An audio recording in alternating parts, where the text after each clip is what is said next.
تو میں یہ سمجھتا ہوں جی کہ امجد علی خان صاحب نے شوکت نواز میر صاحب نے بڑی سیر حاصل گفتگو کی ہے اور پورا بیک گراؤنڈ امجد علی خان صاحب نے ڈسکس کیا ہے. میں یہ سمجھتا ہوں کہ مظفر آباد کے اندر اور آزاد کشمیر کے اندر ہمیشہ سے یہ رہا کہ کسی نے تحصیلدار پر بھرتی ہونا ہے, سیکٹری ریٹائرڈ ہونے تک اس نے اپنے لیے مال اکٹھا کرنا ہے, یا اگر کسی نے ایم ایل اے بننا ہے تو اس کی بھی اپنی ترجیحات تھی.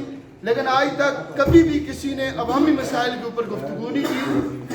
تو ہم لوگ خوش قسمت ہیں, مظفر آباد کے اندر دریا بچاؤ تحریک سے ایک پہلی دفعہ ایسے لوگ سامنے آئے جنہوں نے عوامی مسائل کے اوپر بات کرنا شروع کی.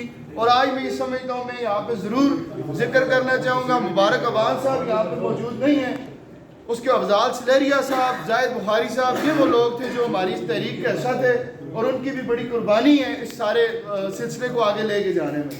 تو جہاں تک کونسلر کی حد تک بات ہے, ہم یہ سمجھتے ہیں کہ کچھ معاملات ایسے ہیں جو ابھی ہم نے بہتر کرنے. میئر صاحب بھی یہاں پہ موجود ہیں, جس طرح کوڑا کرکٹ کے حوالے سے بتایا گیا کہ دریا میں پھینکا جاتا ہے, پہلے ہمیں اس کے لیے بھی جو ہے انتظامیہ سے رابطہ کرنا پڑتا تھا. آج وہ مسائل ہیں جن پہ ہم خود کام کر سکتے ہیں.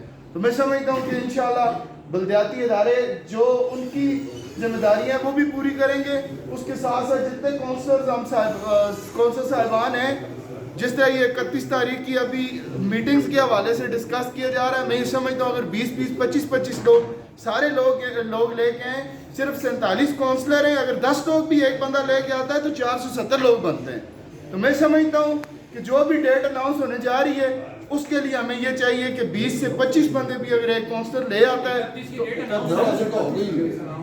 اور دوسری ایک چیز میں جو یہ چارٹر آف ڈیمانڈ پڑھ رہا تھا, اس میں میری ایک ریکویسٹ یہ ہے, چونکہ 32 سال بعد یہاں پہ الیکشن ہوا ہے, بلدیاتی نظام کوئی بھی اس کو آگے چلانا نہیں چاہ رہا. انتظامیہ کی یہ خواہش ہے کہ اس سسٹم کو لپیٹ دیا جائے.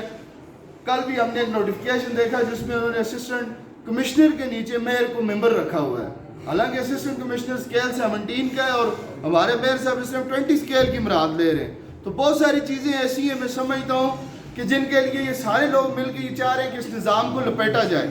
تو میں یہ سمجھتا ہوں کہ عوامی تحریک اس میں ایک پوائنٹ اس کو ضرور شامل کرے کہ بلدیاتی نظام کو صحیح طریقے سے رائج کرنے میں اور فعال کرنے میں کردار ادا کیا جائے. اس کو بھی شامل کریں. انشاءاللہ جتنی ہم سے کونسلر سے ہو سکے گی ضرور انشاءاللہ اس میں شامل ہوں گے. میں خود بھی پہلے بھی اس تحریک کا حصہ رہا ہوں, آگے بھی